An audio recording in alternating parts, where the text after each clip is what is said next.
Bom dia, meus irmãos. Eu saúdo a igreja com a graça e com a paz do nosso Senhor e Salvador Jesus Cristo. Amém. Meus queridos, é uma alegria estar aqui com os irmãos esta manhã, cultuando ao Senhor. Nós que temos visto nos sermões matutinos a exposição de carta de Paulo aos Colossenses. Mais uma vez, gostaria que os irmãos abrissem esta epístola, Colossenses. Dessa vez nós leremos os versos 24 até o verso de número 29 do primeiro capítulo. Colossenses, capítulo 1, verso 24 a 29.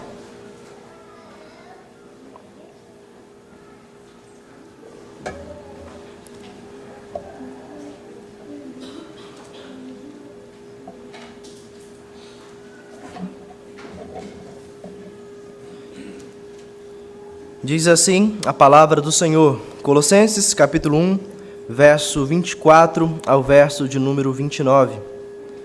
Agora me regozijo nos meus sofrimentos por vós, e preencho o que resta das aflições de Cristo na minha carne, a favor do seu corpo, que é a igreja, da qual me tornei ministro, de acordo com a dispensação da parte de Deus, que me foi confiada a vosso favor, para dar pleno cumprimento à palavra de Deus, o mistério que estivera oculto dos séculos e das gerações, agora, todavia, se manifestou aos seus santos, aos quais Deus quis dar a conhecer, qual seja a riqueza da glória deste mistério entre os gentios, isto é, Cristo em vós, a esperança da glória, o qual nós anunciamos, advertindo a todo homem, ensinando a todo homem, em toda a sabedoria, a fim de que apresentemos todo homem perfeito em Cristo.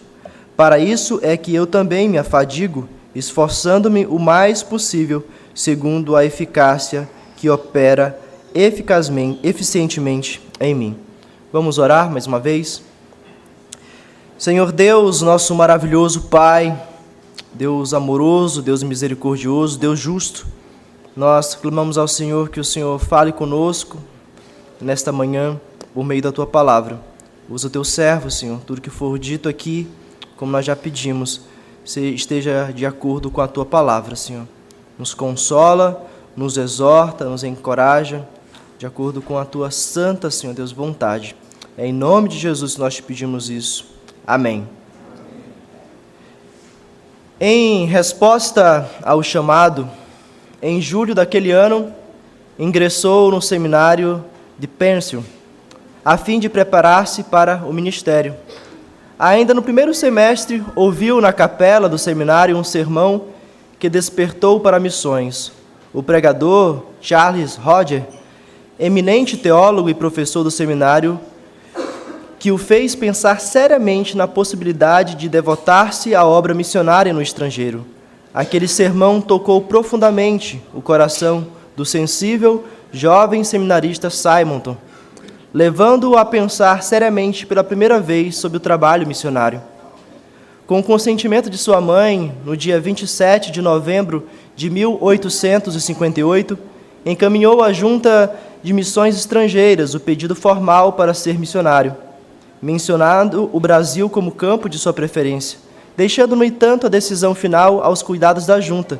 Foi aceito e ordenado pastor, começando os preparativos para a viagem no ano seguinte.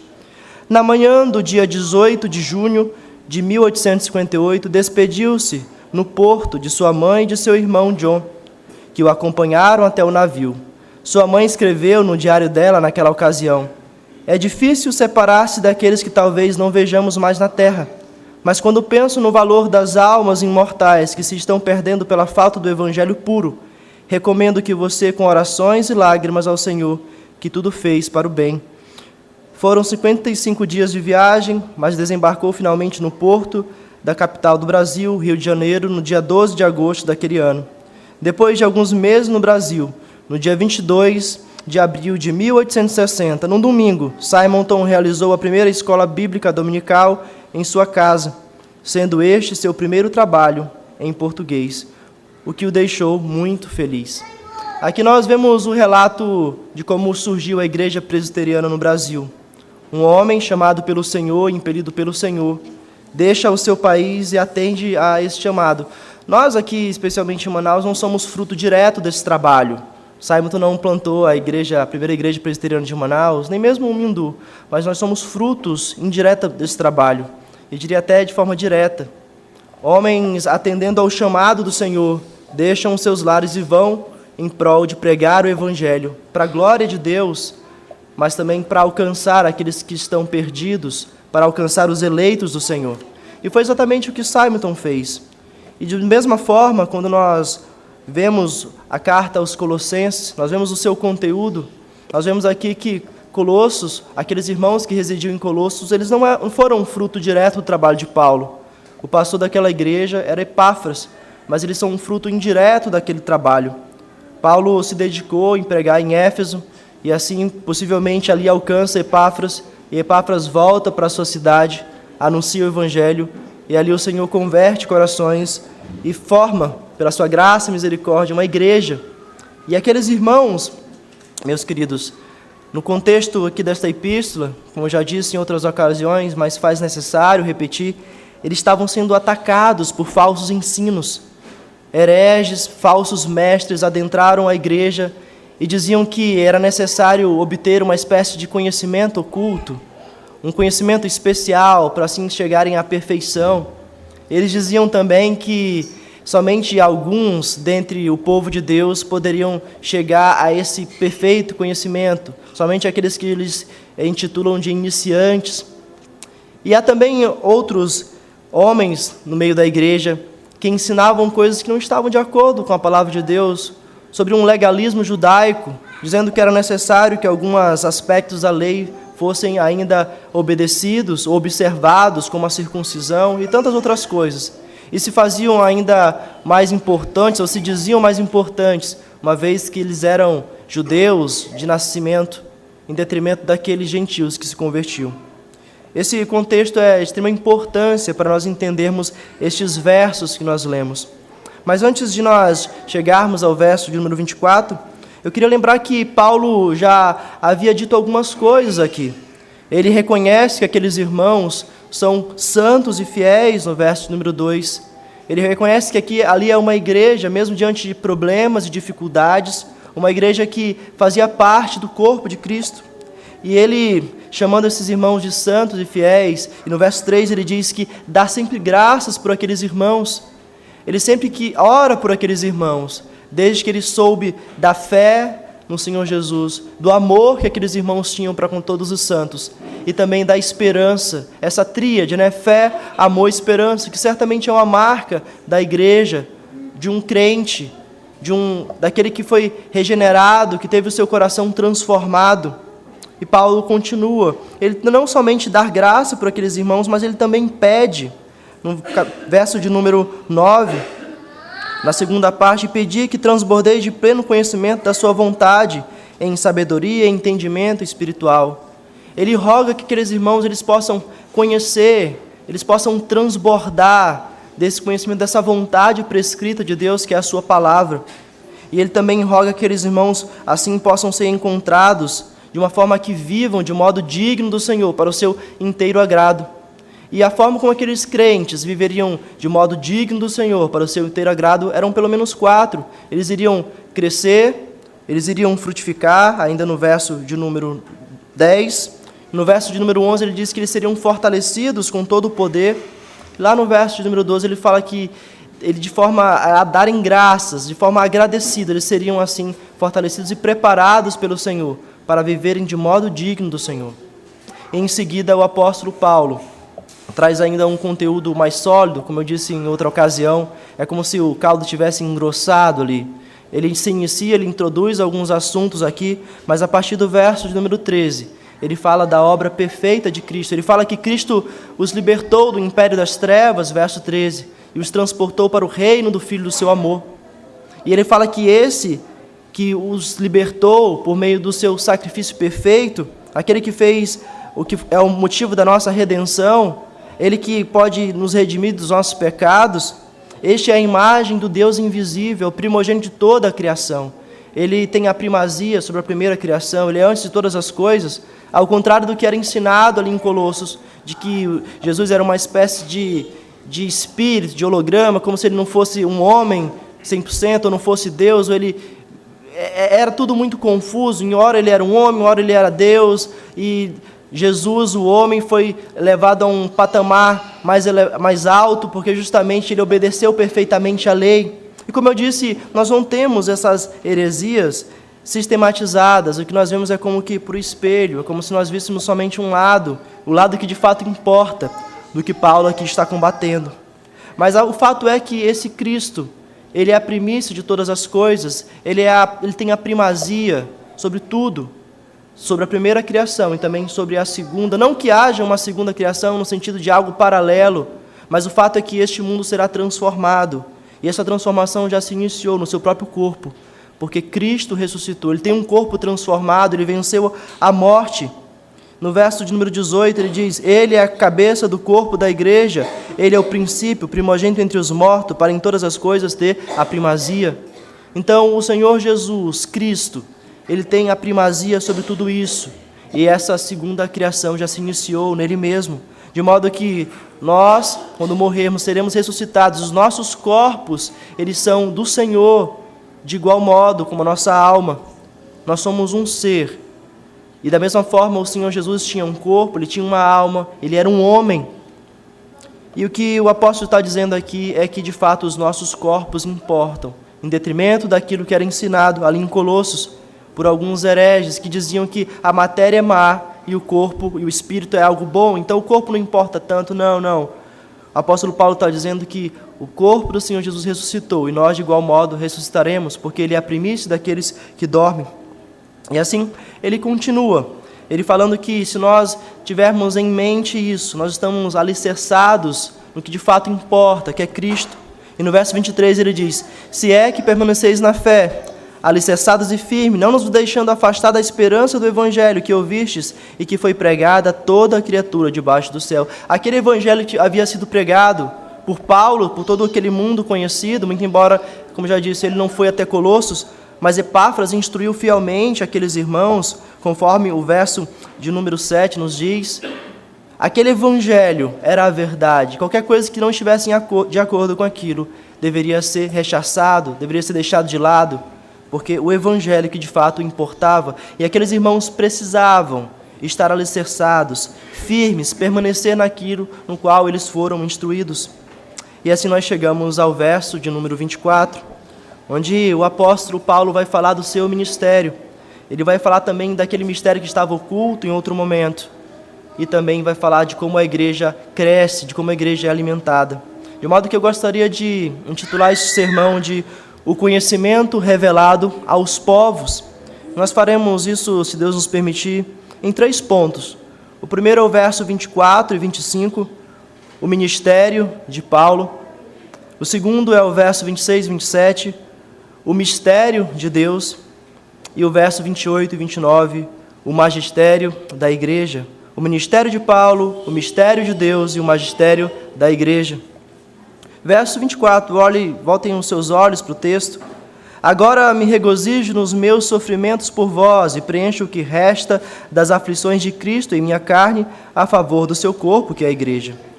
Paulo afirma aqui que ele se regozija, ou seja, que ele se alegra nos sofrimentos.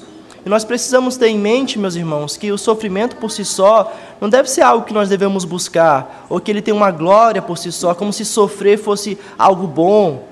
Não, a ideia não é justamente essa, porque até os ímpios, eles sofrem. Este mundo, ele jaz no maligno, né? As pessoas sofrem, padecem.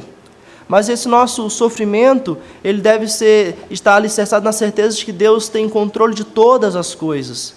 Mas aqui especificamente ele fala do seu sofrimento, porque esse sofrimento era em prol do povo de Deus. Então nós não podemos ter em mente que as pessoas que sofrem nesse mundo, eles estão adiantando as suas sentenças, né? Como se eles fossem ser livres ou fossem poupados do castigo do juízo eterno. Não, nós não cremos nisso. Nós cremos que, independente do que nós passemos aqui, de modo geral, falando de toda a humanidade, o Senhor trará juízo. Só uma coisa pode nos livrar do sofrimento eterno. Os sofrimentos dessa vida certamente não podem nos livrar. Mas, então, por qual razão podemos entender aqui que Paulo se alegra em seus sofrimentos. A razão disso é que estes sofrimentos eram em favor do povo de Deus. Veja, agora me regozijo nos sofrimentos por vós e preencho o que resta das aflições de Cristo na minha carne a favor do seu corpo, que é a igreja. Ele sofre em favor dos crentes, não especialmente, ou melhor, não de forma restrita somente aos colossenses, mas de todo o povo de Deus, de toda a igreja de Deus. E para nós entendermos melhor, nós precisamos analisar todo o verso, porque se nós olharmos somente em fragmentos, às vezes a gente pode de fato se confundir. Pedro diz que Paulo fala de algumas coisas que são difíceis de entender, né? Que aqueles que não conhecem ou não são do Senhor deturpam, né? E aqui, se nós olharmos em primeiro momento, talvez nós devamos pensar: e preenche o que resta das aflições de Cristo? Por acaso resta alguma aflição? Cristo por acaso não sofreu todas as aflições? E ele fala, na minha carne, a favor do seu corpo, que é a igreja. Então, se nós olharmos no primeiro momento, é como se Paulo estivesse dizendo assim, olha, falta algumas aflições em Cristo e eu vou cumprir isso no meu corpo. Mas não, meus queridos, não é isso que ele está dizendo. E antes de dizer o que ele quer afirmar, que é o que ele afirma, eu gostaria que nós entendêssemos o que não é dito aqui. Paulo não está dizendo que a obra de Cristo é incompleta e que ele vai completá-la. Ele nem mesmo está dizendo que nós, por meio dos nossos meros sofrimentos, nós podemos, assim, alcançar uma certa espiritualidade, que como se nós fôssemos completar aquilo que falta do sofrimento de Cristo. O que ele está dizendo aqui, meus queridos, é o que ele nos afirma no verso 24 do capítulo 16 de Mateus. Então disse Jesus aos seus discípulos, se alguém quer vir após mim, a si mesmo se negue, tome a sua cruz e siga-me. Aqueles que seguem a Cristo, que tomam a sua cruz, eles sofrerão. Este mundo jaz o maligno, esse mundo nos odeia. Satanás é o nosso inimigo. E certamente nós, ao seguirmos a Cristo, sofreremos. Sofreremos não por um mero sofrimento, mas porque nós obedecemos à lei do Senhor. Também em Filipenses, capítulo 1, verso 29, ele diz, porque vos foi concedido a graça de padecerdes por Cristo, e não somente de crer nele. Para nós é muito claro que o crente ele vai sofrer. Nós sofreremos. Esse mundo nos odeia. Ele nos odeia porque odiou primeiramente o nosso Senhor. Esse mundo não nos ama. Nós não podemos flertar com ele. Isso não significa que nós devamos viver isolados, não. Nós devemos ser colocados em um local que ilumine. Nós devemos ser sal e luz deste mundo que jaz no maligno. Mas, meus queridos, o que o apóstolo Paulo está dizendo aqui é que por meio dos seus sofrimentos, ou melhor, por meio do seu ministério, ele sofreria em prol da igreja. E quando nós vamos lá para Atos capítulo 9, abram comigo, podemos entender de forma mais clara o contexto aqui. Lembrem que o apóstolo Paulo, antes de ser apóstolo, ele era um perseguidor da igreja. Ele consentiu na morte de Estevão. Paulo perseguia e pediu carta para que ele fosse lançar em prisão aqueles que invocavam o nome do Senhor. Mas o Senhor Deus converte Paulo. Primeiro ele o segue ali no caminho para Damasco, e depois ele envia, veja capítulo 9, a partir do verso número 10. Ora, havia em Damasco um discípulo chamado Ananias, disse-lhe o Senhor a visão, Ananias, ao que respondeu, eis aqui, Senhor. Então o Senhor lhe ordenou, dispõe-te e vai à rua que se chama Direita, e na casa de Judas procura por Saulo, apelidado de Tarsus, pois ele está orando, e viu entrar um homem chamado Ananias, e expôs-lhe as mãos para recuperar-se a vista. E Ananias, ele questiona Deus, mas Senhor, esse persegue a igreja, ele é um perseguidor. Mas lá no verso número 15, Deus diz, mas o Senhor lhe disse, vai, porque este é para mim instrumento escolhido para levar o nome perante os gentios e reis, bem como perante os filhos de Israel. Pois eu lhe mostrarei quanto lhe importa sofrer pelo meu nome. Ele sofreria. Ao anunciar o evangelho, o apóstolo Paulo sentiria na pele aquilo que lhe havia causado a outras pessoas.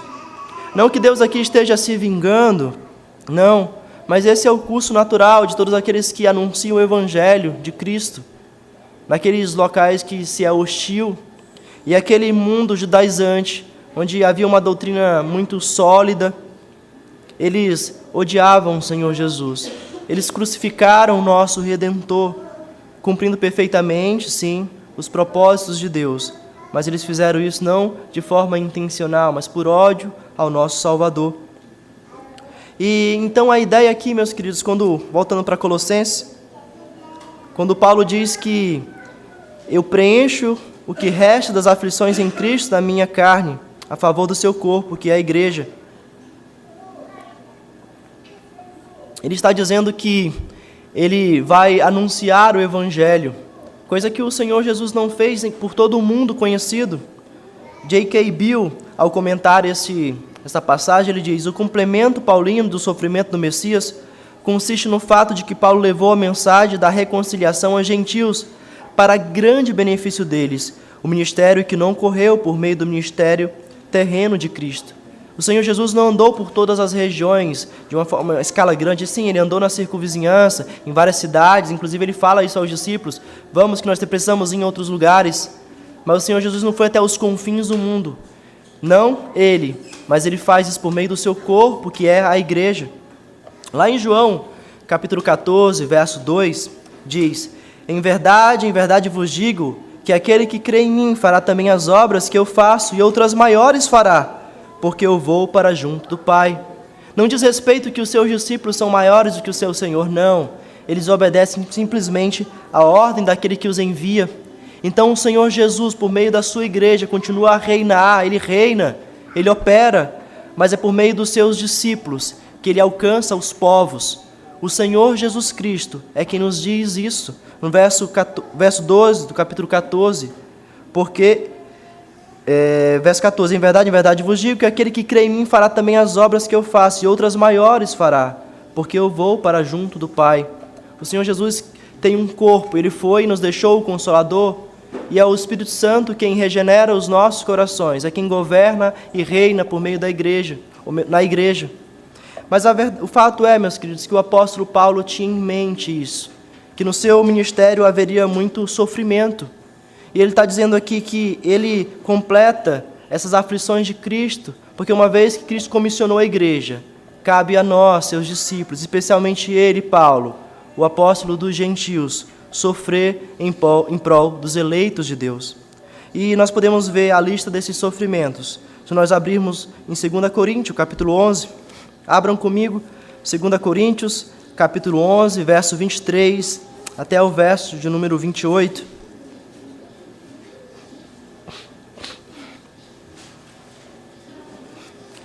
2 Coríntios, capítulo 11, 23 até o verso de número 28.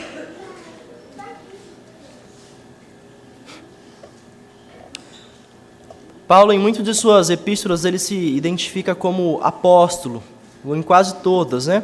Somente em 4 ele se identifica como um servo. E falar que ele era um apóstolo não é que ele queira dar ali ou se vangloriar. O fato que era necessário ele citar o seu apostolado para combater as heresias. Assim como em Colossos, aqui também em Coríntios, ele o faz isso. Eles questionavam o seu ministério. 2 Coríntios, capítulo 11, verso 23. São ministros de Cristo? Falo como fora de mim. Eu ainda mais. Eu trabalho muito mais em prisões, em açoites sem medida, em perigo de morte muitas vezes. 5 vezes recebi dos judeus uma quarentena de açoites, menos 1. Fui 3 vezes castigado com varas, 1 vez apedrejado em naufrágio, 3 vezes. Uma noite e um dia passei na voragem do mar. Em jornadas, muitas vezes, em perigos de rios, em perigos de salteadores, em perigo entre patrícios, em perigos entre gentios, em perigos na cidade, em perigos no deserto, em perigos no mar, em perigo entre falsos irmãos, em trabalhos e fadigas, em vigílias, muitas vezes, em fome e sede, em jejum, muitas vezes, em frio e nudez. Além das coisas exteriores, algo que pesa sobre mim diariamente, a preocupação com todas as igrejas. Além de todos os perigos externos, de todas as aflições, de todos os sofrimentos que o apóstolo Paulo passava, ele ainda diz, além dessas coisas exteriores, algo que pesa sobre mim diariamente, a preocupação com todas as igrejas.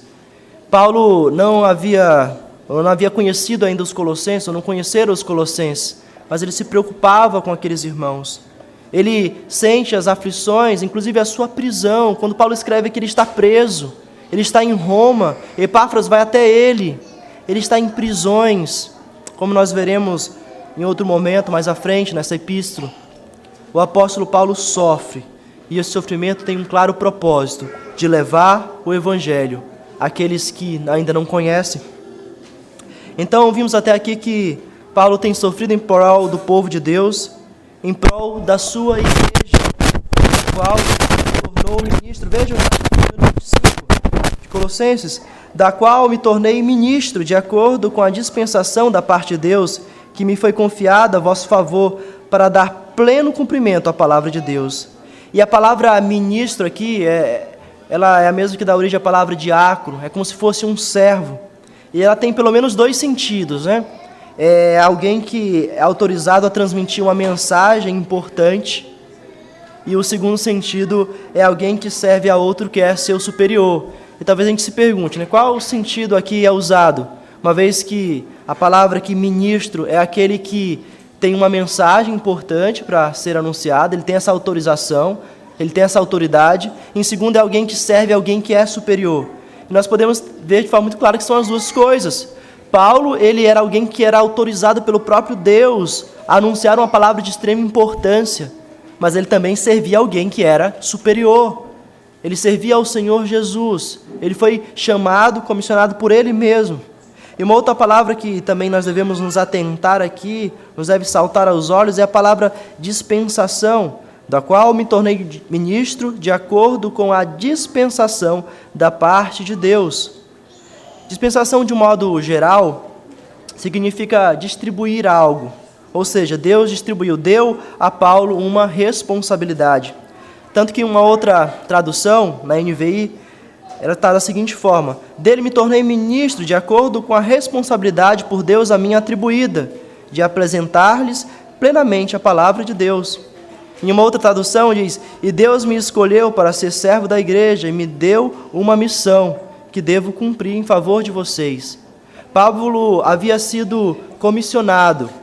A ele Deus dera a obrigação, o dever, o privilégio de anunciar a palavra de Deus. Essa palavra também em outros contextos, ali no Antigo Testamento, e obviamente falando da Septuaginta, que é a tradução do hebraico para o grego, ela dá a ideia de um administrador, era alguém que cuidava do palácio, dos aposentos reais ou da casa do rei de Israel. E nós devemos ter em mente que Paulo também é comissionado para isso. Ele tem que cuidar do corpo de Cristo como um ministro. E recai, meus queridos, sobre aqueles que o Senhor chama. Um grande dever, um privilégio. Mas um peso, não um peso algo ruim, mas há uma grande responsabilidade sobre os ministros, sobre os pastores, sobre os presbíteros, sobre os oficiais, de cuidar da igreja de Cristo. De modo que, já fazendo uma aplicação, esses irmãos carecem de oração. Orem pelos nossos pastores, tanto dessa igreja, quanto do nosso presbitério, do nosso sínodo, da igreja e por todo o mundo. Os ministros de Deus certamente precisam de oração. E Paulo, ele nos constrange, né? Porque certamente Paulo precisava de orações estando em cadeias, mas ele fala aos Colossenses que ele orava por aqueles irmãos incessantemente. Paulo se dedicava em oração. A oração é uma marca, certamente, do povo de Deus. É um dos meios de graça, mas é também algo que deve ser evidente na vida daqueles que pastoreiam a igreja, daqueles que exercem autoridade. E Paulo nos mostra isso de forma muito clara. A missão dele é pregar a palavra de Deus. Ele não é alguém chamado para ser santo, como a ICAR, né, a Igreja Católica Romana, afirma, como se ele fosse ser um corredentor. A ideia de santos é como se fosse um intermediador. Não, Paulo sabe que ele não era isso, mas ele sabe que era por meio do seu ministério que as pessoas seriam alcançadas. É por meio da igreja, é por meio de nós que esse mundo será transformado, não de forma plena, é claro, aos filhos da ira, mas é a forma como Deus alcançará os seus eleitos, é por meio da igreja. E a intenção de Paulo, ao decorrer sobre tudo isso, é para nos dizer duas coisas, por meio do que ele instrui os colossenses. para deixar bem claro aos colossenses de que eles eram parte do povo de Deus. Os colossenses, muitos ali eram gentios, haviam sim judeus entre eles, que inclusive causavam uma certa confusão, dizendo que aqueles gentios precisavam, por exemplo, ser circuncidados. Mas Paulo está dizendo àqueles irmãos que eles são parte do corpo de Cristo. Ele está consolando aqueles irmãos, dizendo que o sofrimento de Paulo visa que aqueles irmãos cresçam na palavra, porque eles são parte do povo de Deus. Paulo aqui, ele já traz uma introdução, né? O que ele vai dizer, especialmente no capítulo de número 2, que não há distinção entre as pessoas, especialmente no último verso, 28 e 29, ele também vai falar sobre isso, sobre todo homem. Os colossenses eram parte do povo de Deus, com todos os direitos e deveres, porque Paulo foi comissionado para que o evangelho chegasse até eles. E aqui Paulo, então, ao mesmo tempo que ele consola aqueles irmãos, ele também combate os falsos mestres, aqueles que se arrogavam detentores da verdade, aqueles que golpeavam a mente daqueles irmãos, dizendo: olha, tem somente alguns aqui que são dignos dessa verdade, há um certo conhecimento oculto, nós o conhecemos, e havia uma grande confusão. E Paulo está relembrando, trazendo à mente daqueles irmãos que eles foram alcançados pelo genuíno evangelho, pregado por Epáfras, que havia sido pregado por todo o mundo conhecido, especialmente ali na região do Império. Que mensagem é essa? Que conteúdo contém o evangelho que Paulo anuncia, que os seus cooperadores, como Epáfras, anunciavam? Nós sabemos de forma muito clara. Se eu pedir para os irmãos definirem ou classificarem, os irmãos certamente o saberão. Mas Paulo aqui lembra aqueles irmãos, e assim nós chegamos ao segundo ponto desse sermão, verso 26 e 27, o mistério de Deus. O mistério que estivera oculto dos séculos e das gerações, agora todavia se manifestou aos santos, aos quais Deus quis dar a conhecer qual seja a riqueza da glória deste mistério entre os gentios, isto é, Cristo em vós, a esperança da glória. Como eu disse, meus irmãos, assim, no início desse sermão, havia um falso ensino ali que dizia que, através de um certo conhecimento de algo que estava oculto, as pessoas poderiam chegar a uma plenitude. Mas Paulo aqui, ele de forma muito sábia, inspirado pelo Espírito Santo, Deus usa as suas faculdades mentais, aquilo que ele conhecia. Ele usa as mesmas palavras para dizer que sim, há um mistério que estava oculto. Há um mistério que, em outro momento, não havia sido revelado. Estava oculto em séculos, nas gerações. Mas agora este mistério ele foi revelado. A ideia de mistério que também poderia ser traduzido como um segredo, mas se nós trouxéssemos a palavra segredo, é como se tivesse algo velado, que não pudesse ver nada. Mas nós sabemos, meus queridos, que os nossos irmãos do Antigo Testamento, eles morreram, viveram na esperança e morreram na certeza de que haveria um descendente de Davi, em quem todas as coisas seriam feitas novas, mas mesmo assim eles não conseguiam ver tão claramente aquele que é tido como o maior dos profetas, João Batista, mesmo vendo a figura da sua profecia, e a sua grandeza consiste não na sua importância, mas porque os profetas anunciavam coisas que eles não viram, mas João Batista, ele anuncia aquilo que ele vê, quando vem Jesus, ele diz: eis o Cordeiro de Deus que tira o pecado do mundo. Mas quando ele está preso, ele fica também confuso. Lá em Lucas capítulo 7, ele diz: todas estas coisas foram referidas a João pelos seus discípulos. E João, chamando 2 deles, enviou ao Senhor Jesus para perguntar: és tu aquele que estava por vir, ou havemos de esperar outro? Quando os homens chegaram junto a ele, disseram: João Batista enviou-nos para perguntar: és tu aquele que estava para vir, ou teremos que esperar outros? Muito embora as profecias se cumpram perfeitamente, porque elas vêm da parte de Deus, os profetas muitas vezes não veem de forma muito clara aquilo que eles profetizavam, nem mesmo João Batista, como eu disse, que vê a matéria, vê o Senhor Jesus ali fisicamente, vê ele presencialmente, ele não entende perfeitamente.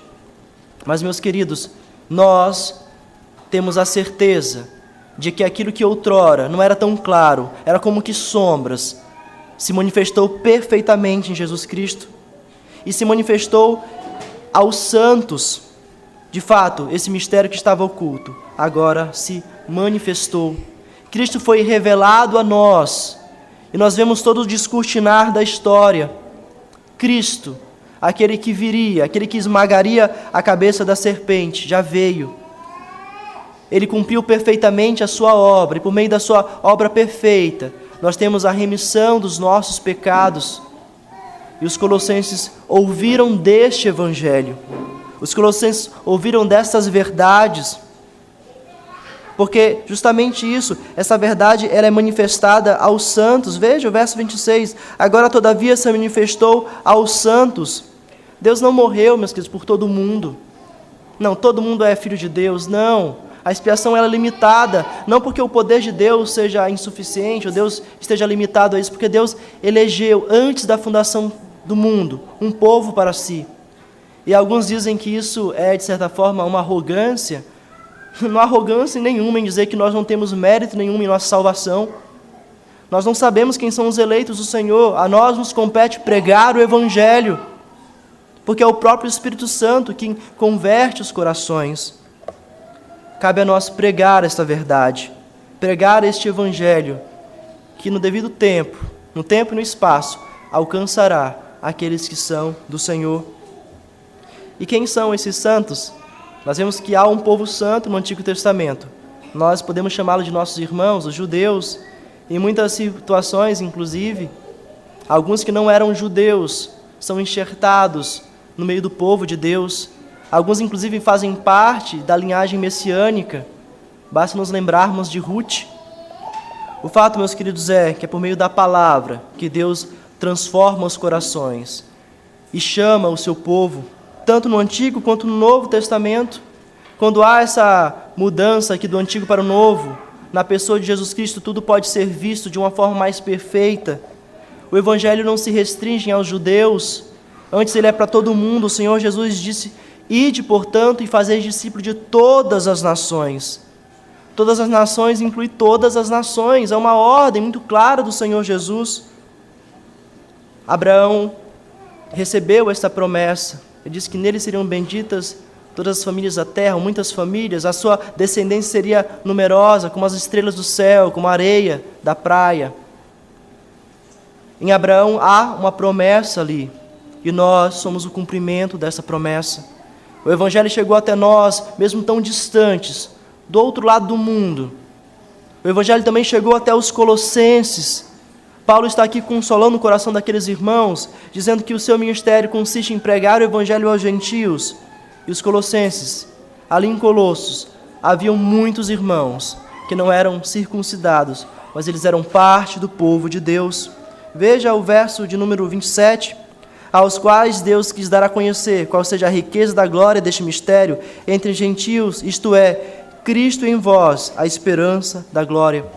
A palavra riqueza da glória, ela traz a ideia de uma importância espiritual imensurável, algo extremamente importante, valoroso. E o Evangelho deve ser isso para nós, meus queridos. O Evangelho é o que de fato importa para nós. Ele é a riqueza da glória de Deus. O Senhor Jesus propõe uma parábola, né? Que um homem indo, ele encontra ali uma pérola de grande valor. E ele vende tudo que tem para comprar, para se valer daquilo. Não que o Evangelho possa ser comprado, mas o fato é que o Evangelho é o que mais importa. Quando nós conhecemos a Cristo, nós devemos estar dispostos a deixar tudo. Não de forma errada, né? Eu lembro que quando eu me converti, ali na minha adolescência, meu pai, de forma muito sábia, me exortou, mesmo na época não sendo crente: meu filho, sei que você quer ir para a igreja, quer sair para as programações, mas você tem que estudar também. E eu, no ímpeto, eu falei: pai, eu estou disposto a largar tudo isso em prol do Evangelho. Não, eu tinha que estudar para glorificar o nome do Senhor. Eu tinha que tirar boas notas, eu tinha inclusive que varrer o quintal, porque o nome do Senhor seria glorificado. As crianças precisam ajudar em casa para a glória do Senhor, porque o Evangelho faz parte disso. Não é dessa forma, meus queridos, mas o fato é que nós deixamos as nossas paixões, nós devemos deixar os nossos pecados, nós devemos ter uma transformação, deixar inclusive amizades, devemos influenciá-las e pregar o Evangelho a elas, mas nós muitas vezes não podemos andar como nós andávamos outrora. É necessário que haja uma transformação, porque a nós foi manifesto, foi dado a conhecer a riqueza da glória deste mistério. Cristo foi revelado a nós, e Ele é a esperança da glória. Nele esperamos sermos glorificados, porque, como nos diz o verso 8 dessa mesma epístola, Ele é o cabeça do corpo da igreja, Ele é o princípio primogênito entre os mortos, para em todas as coisas ter a primazia. Porque aprove a Deus que nele residisse toda a plenitude, e que, havendo feito a paz pelo seu sangue da cruz, por meio dele, reconciliasse consigo todas as coisas, quer sobre a terra, quer nos céus. O Senhor Jesus Cristo é a esperança da glória. E a esperança aqui, meus queridos, não é a ideia de que a gente crê que pode acontecer ou não. Esperança num contexto bíblico é algo que nós simplesmente esperamos. É algo certo, nós aguardamos a volta do nosso Senhor. Os colossenses deveriam aguardar a volta do Senhor. Eles deveriam aguardar aquele que é a esperança da glória. Porque é em Cristo, por meio de Cristo, que nós seremos glorificados. É por meio de Cristo que esse mundo verá que nós estamos certos. Não porque em nós haja perfeição, mas porque há a perfeição do nosso Redentor.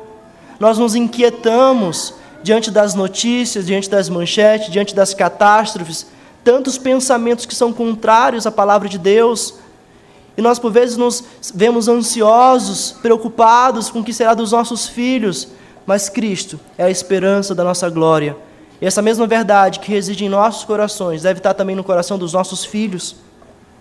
Cristo é a esperança da nossa glória. Ele é a nossa certeza guardada nos céus.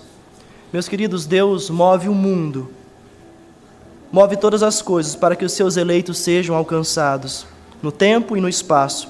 Foi isso que Ele fez com os colossenses, foi isso que Ele fez com você, foi isso que Ele fez comigo, é isso que Ele fez conosco. Ele se revelou a nós, e Ele fez isso aos colossenses, Ele fez isso com esta igreja. Eu não sei a história de cada um dos irmãos, eu não sei se vocês são a primeira geração de crentes, alguns eu sei que têm pais, avós, bisavós crentes, mas o fato é que em algum momento alguém pregou o Evangelho, em algum momento alguém precisou deixar a sua morada, como Simonton, e anunciou o Evangelho. O Evangelho chegou até nós. Isso é graça, isso é amor de Deus demonstrado a nós. E Paulo consola os colossenses, e certamente aqueles irmãos, ouvindo isso, eles sentiam seus corações aquecidos, encorajados, diante de tantas dúvidas, talvez, e a gente sempre é convidado a usar a imaginação, né? Toda a igreja há novos convertidos, há pessoas que chegam, há pessoas que saem, há pessoas que chegam, há pessoas que mudam de lugar. E ali em Colossos certamente haviam novos convertidos, pessoas que estavam inquietas a respeito daquilo que eles ouviam, mas Paulo diz a eles que eles são santos e fiéis, e Paulo decorre com mais detalhes de que eles são parte do povo de Deus, de que o mistério que estiver oculto foi revelado a eles. Esta é a riqueza da glória de Deus. É nisso que consiste a nossa salvação. E os colossenses ouvem isso. E agora que Cristo foi revelado àqueles irmãos, agora que Cristo foi revelado a nós, o que os colossenses deveriam fazer? E ao nós analisarmos a grande comissão do Senhor Jesus, nós por vezes nos lembramos só da primeira parte, né? O Senhor Jesus diz: ide portanto e fazei discípulo de todas as nações, né? Batizando em nome do Pai, do Filho e do Espírito Santo. Mas o mandamento, a ordem, ela continua. Ele diz: ensinando a guardar todas as coisas que vos tenho ordenado, e eis que estou convosco todos os dias, até a consumação dos séculos. O processo, ele é contínuo. Nós devemos continuar sendo instruídos e instruir a outros a guardar todas as coisas que Ele nos tem ordenado. Na igreja primitiva, diante da igreja gentílica, há uma grande discussão ali, né? O que seria fazer com aqueles irmãos? Os apóstolos se reúnem e eles dizem que não precisava circuncidar eles, mas eles deveriam, por exemplo, se abster das relações sexuais ilícitas e também das idolatrias, porque a transformação, o Evangelho causa uma transformação. Então, desde o primeiro século, há instruções muito claras para a igreja, há instruções que devem ser dadas, e isso é algo contínuo. O Senhor separa homens, assim como Ele separou Paulo, para instruir a igreja. E Paulo comissiona outros, Timóteo e Tito são exemplos disso. Inclusive Timóteo, está aqui com Paulo quando ele escreve esta epístola, tanto que ele é mencionado no verso 1. A vida do cristão não se encerra na conversão.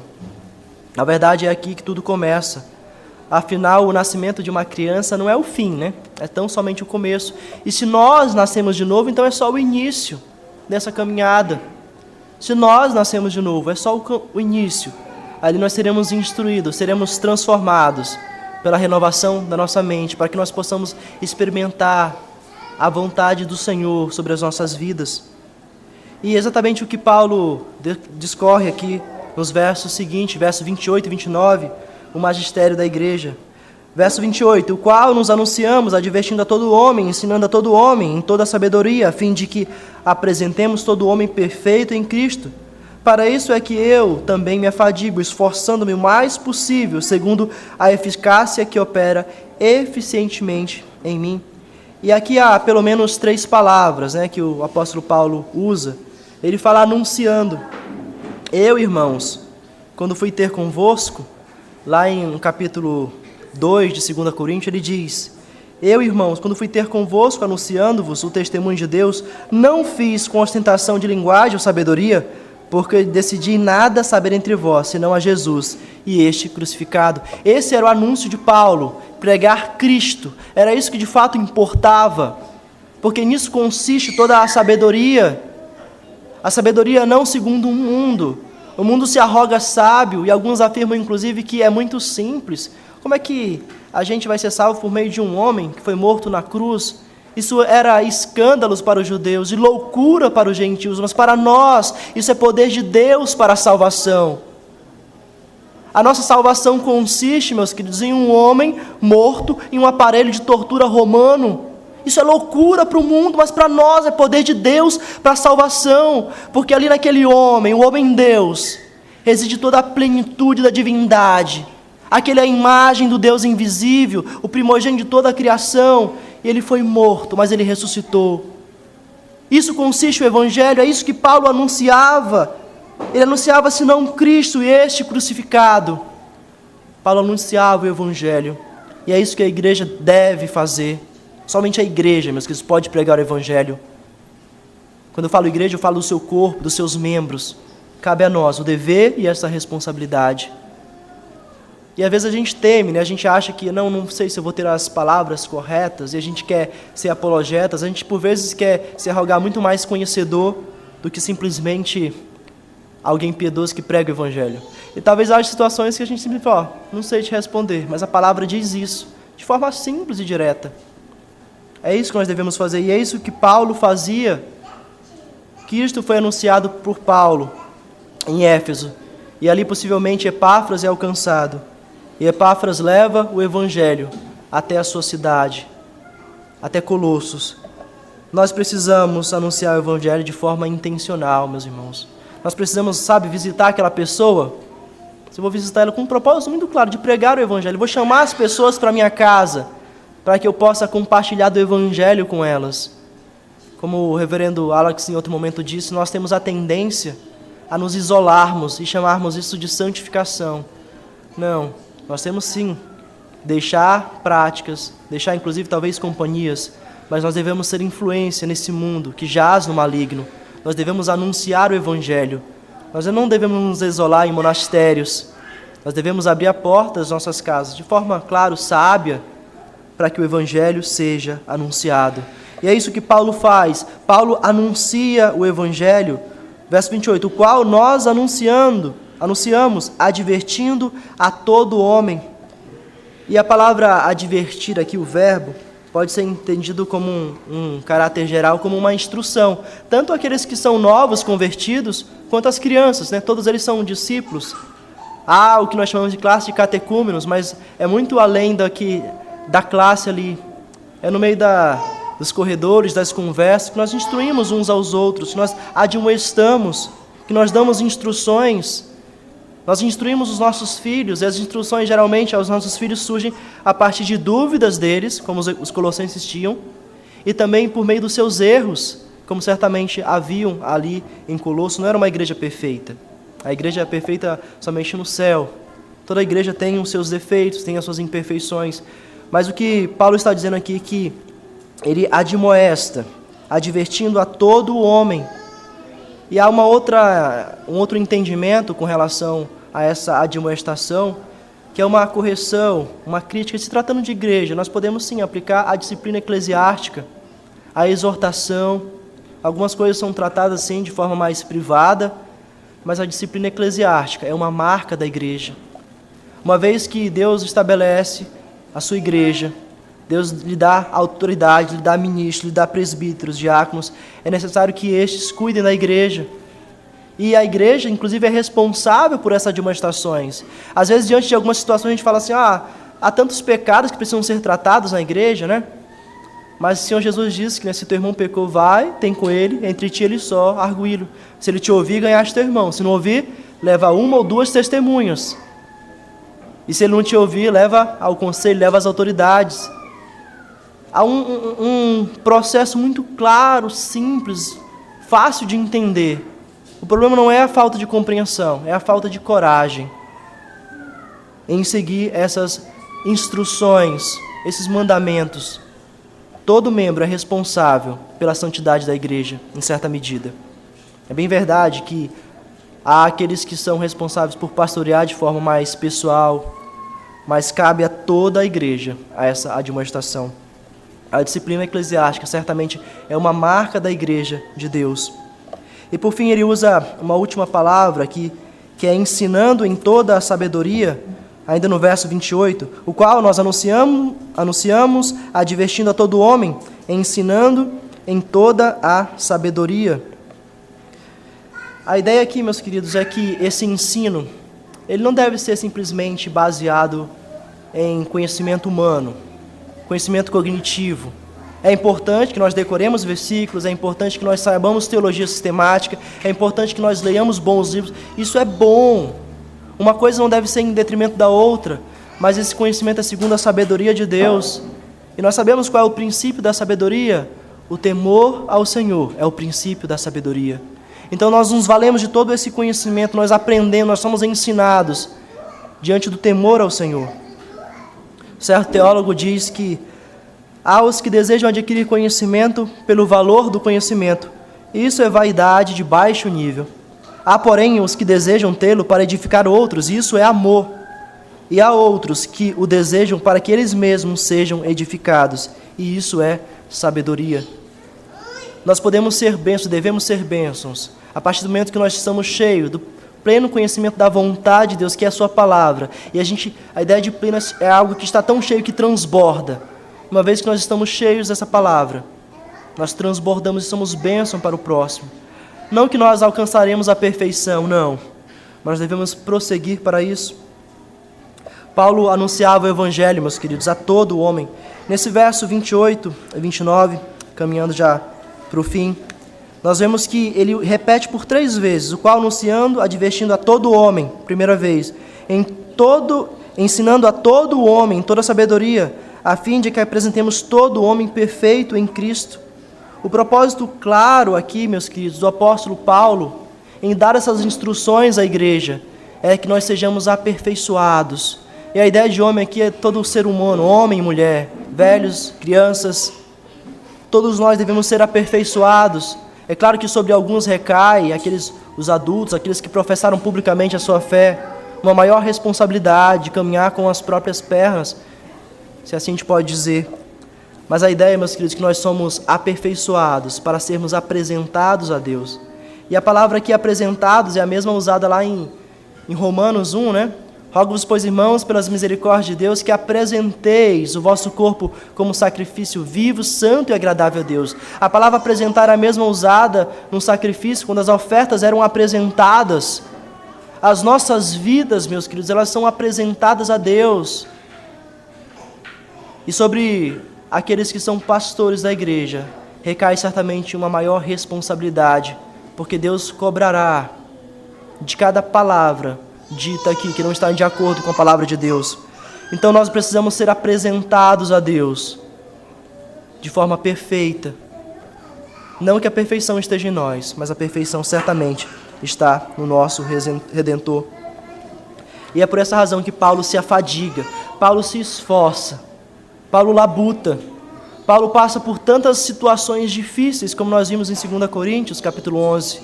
Ele sofre naufrágios, ele é açoitado, ele é humilhado. Aquele que tinha o status de autoridade, que perseguia a igreja, Deus de fato o converte. Ele muda sua vida da água para o vinho. Mas Paulo sabe, meus queridos, que a graça de Cristo lhe basta. Antes ele estava perdido, apesar de todo o conforto. Mas agora, mesmo diante das prisões, Paulo é agraciado. Paulo se encontra salvo, redimido. E é isso que de fato importa para as nossas vidas. E Paulo, ele se afadiga, Paulo se esforça, Paulo labuta em prol da igreja. Isso deve ser algo marcante nas nossas vidas. Nós devemos, de igual modo, nos empenharmos em crescer em graça e conhecimento do Senhor. Nós precisamos ler as Escrituras.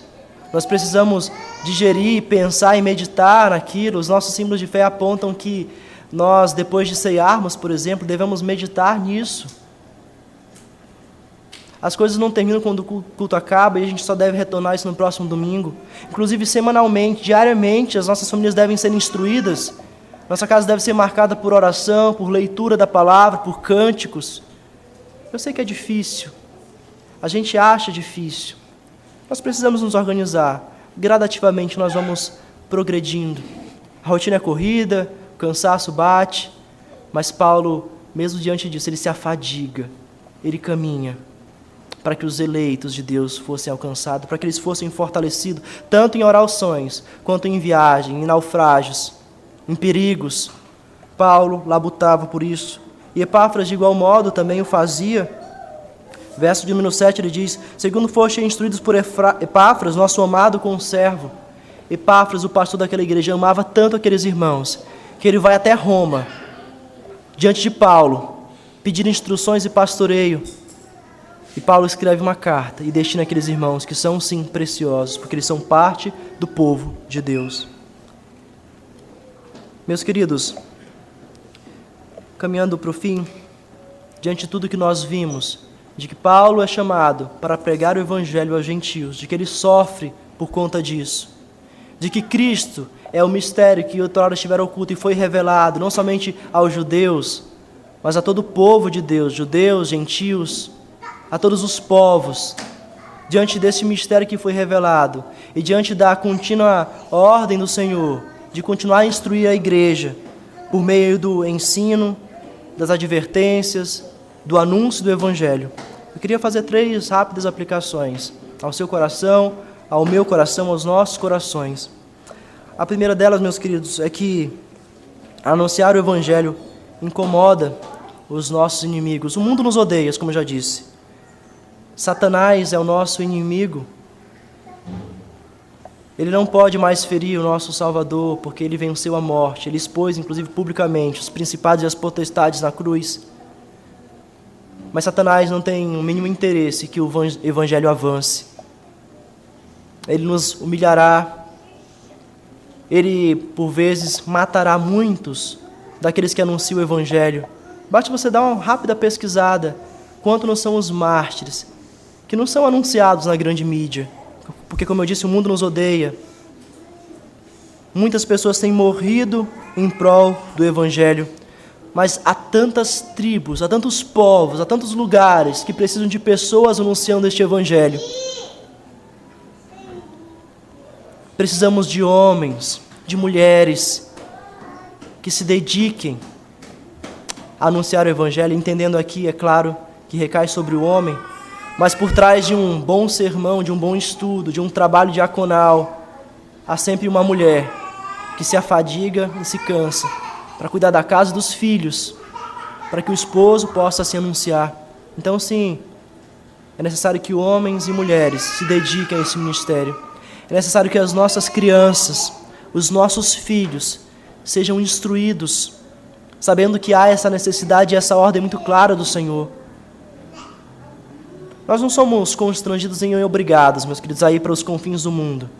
O evangelho deve ser anunciado ao nosso redor, no condomínio, a nossa família, mas é necessário que, sim, pessoas deixem as suas casas e vão para esses lugares de perseguição. E você já pensou em ir? Você já clamou ao Senhor que talvez o seu filho seja uma dessas pessoas que vá. Nós precisamos, meus queridos, de ministros. Nós precisamos de oficiais. Assim como Paulo se dedicava a anunciar o Evangelho, assim como Epáfras o fazia, nós precisamos ainda hoje. As igrejas precisam de pastores fiéis. As igrejas precisam de obreiros dedicados. Graças a Deus essa igreja tem sido suprida. Eu não falo isso para bajulação, não. Eu falo isso por glórias a Deus, porque Ele tem dado pastores fiéis a esta igreja. Homens que, apesar de si, têm sido usados pelo Senhor, vivendo uma vida de piedade diante do Senhor, que é Senhor da igreja, que é Senhor desta igreja. Então, meus filhos, é preciso que pessoas vão. É necessário que pessoas se dediquem a ir anunciar o Evangelho. Em segundo, Cristo foi revelado a nós, e temos sido, nesse exato momento, alimentados pela palavra de Deus. Daqui a pouco haverá umas divisões das classes, né? Os professores darão aula aqui para as crianças. O que eu quero fazer é nós fecharmos o cerco. É necessário que pessoas vão para os confins do mundo, mas nós precisamos de pessoas para dar aula. Nós precisamos de pessoas na escala da diaconia. Nós precisamos de oficiais. Nós precisamos de pessoas para discipular. Nós precisamos de pessoas para visitar. Na igreja sempre há um trabalho. Por vezes o seu trabalho talvez seja, sim, dar oficinas, isso é louvável. Você tem dons, você tem talentos que certamente podem ser usados na igreja. E Deus há de usá-los. Há alguns estudos que apontam que 80% do trabalho da igreja é feito por 20% das pessoas. É muito trabalho para pouca gente. Se disponha, meus queridos, se envolva no trabalho da igreja. Cristo foi revelado a nós e agora há muito trabalho para ser feito. As pessoas chegarão. E se as pessoas não chegarem, pelo menos tem muito filho, né, para instruir. A classe está cheia de alunos. É necessário que nós nos disponhamos a isso. Talvez você pense, não, mas tem pessoas em todo lugar. Mas talvez algumas dessas pessoas estejam cansadas. Uma rotatividade certamente é bom para o descanso e para que essas pessoas também se valham de aprender. E por fim, meu querido, o propósito do anúncio, advertência e ensino é apresentar todo homem e mulher perfeitos em Cristo. O propósito do anúncio do Evangelho, de anunciar essas verdades, de aprendermos tudo isso que nós ouvimos, é para que nós sejamos mais parecidos com o Senhor Jesus. Isso serve para todos, para homens, para mulheres, para as crianças. Meus queridos, talvez você tenha pecados que precisem ser tratados. Eu não conheço, eu não sondo os corações, o Senhor o faz.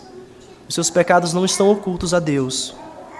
Você talvez precise ser advertido, ensinado, instruído, pastoreado de forma mais incisiva, com relações a pecados, com relações a problemas familiares, talvez. E nós precisamos nos dispor a sermos cuidados pelo Senhor. Nós precisamos ser santificados, meus queridos. E Deus estabelece os meios para isso. Todos nós certamente precisamos de instrução e de admoestação. Porque o processo de santificação, ele é contínuo, ele é constante. Até no dia em que nosso Senhor voltar e nós formos livres da presença do pecado. Mas até lá, nós devemos prosseguir para o alvo. O ministério que estiver oculto dos séculos e das gerações, agora, todavia, se manifestou aos santos, se manifestou a nós. Isso é bênção para as nossas vidas, é regozijo para as nossas almas, é alento para os nossos corações. E o deve ser agora e para sempre. Vamos orar? Enéas?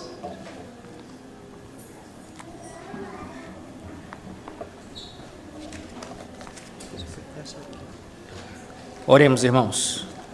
Pai Santo, muito obrigado pela Tua palavra, que nos exorta, que nos repreende, que nos corrige, que nos educa para a justiça. Muito obrigado por esse mistério que no passado estava oculto, mas hoje é revelado.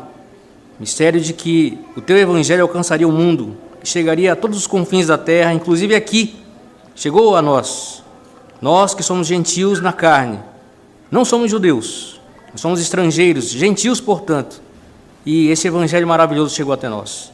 Muito obrigado pela primazia de Jesus Cristo sobre tudo. Obrigado pela tua soberania, pela tua salvação. Nela nos alegramos. E é nessa alegria que nós aguardamos o retorno do Senhor Jesus Cristo a este mundo para levar a tua igreja, para estarmos para sempre contigo. Concede-nos a tua graça e concede-nos uma vida de santidade, para a honra e glória do teu nome. Em nome de Cristo Jesus. Amém.